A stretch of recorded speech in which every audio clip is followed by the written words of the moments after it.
நாம் தமிழர் கட்சியின் தலைமை ஒருங்கிணைப்பாளர் சீமான் தம்பி தம்பி என என்னதான் பாசமாக அழைத்துக் கொண்டே இருந்தாலும் தமிழக வெற்றிக் கழகத்தை தொடங்கியிருக்கும் நடிகர் விஜயின் பாதை வேறானது என்பதாக வெளிப்படுத்தப்பட்டு வருகிறது.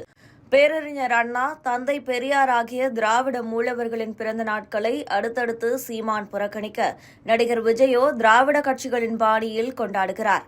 திரைத்துறையில் இருந்து அரசியலுக்கு வந்ததால் சீமான் நடிகர் விஜய் மீது பாசமழை பொழிந்து கொண்டே இருந்தார்.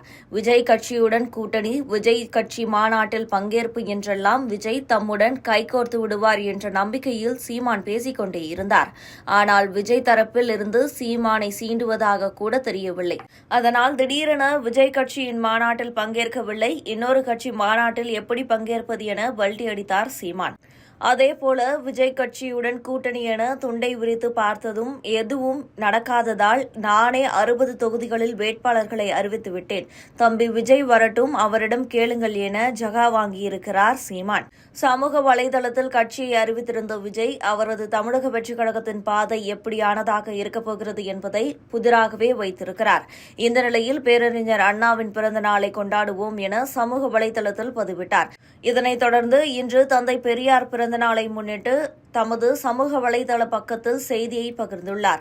அத்துடன் இல்லாமல் தந்தை பெரியார் நினைவிடம் அமைந்துள்ள சென்னை வெப்பேரி பெரியார் திடலுக்கு சென்று மரியாதை செலுத்தியிருக்கிறார் நடிகர் விஜய் என்பதுதான் அனைவரையும் திரும்பி பார்க்க வைத்துள்ளது. குறிப்பாக பெரியாரை கடுமையாக விமர்சிக்கும் ஒரு நாணயத்தின் இரு பக்கங்களான சீமான் மற்றும் பாஜக தரப்புதான் ரொம்பவே காண்டாகி போயிருக்கும் என்பதில் சந்தேகம் இல்லை என சமூக வலைதளங்களில் கருத்துக்களை பதிவு செய்து வருகின்றன.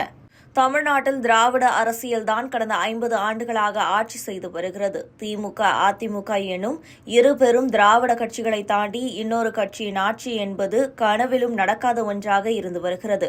என்னதான் சீமான் 2026ஆம் ஆண்டில் நானே முதல்வர், நானே இந்தியாவின் அதிபர் என பேசினாலும் அது ரசிக்கத்தானே தவிர நடைமுறைக்கு ஒவ்வாதது என்பதை புரிந்து கொண்டதால் என்னவோ அனைவரையும் போலவே திராவிட மூலவர்களான பெரியாரையும் அண்ணாவையும் போற்றி வணங்கி சீமான் பயணிக்கும் திசைக்கு பெரும் கும்பிடு போட்டுக்கொண்டே டேக் டைவர்ஷன் ஆகி திமுகவின் பாதையில்தான் போய்க் கொண்டிருக்கிறார் தமிழக வெற்றிக் கழகத்தின் தலைவர் நடிகர் விஜய் என்கின்றன அரசியல் வட்டாரங்கள்.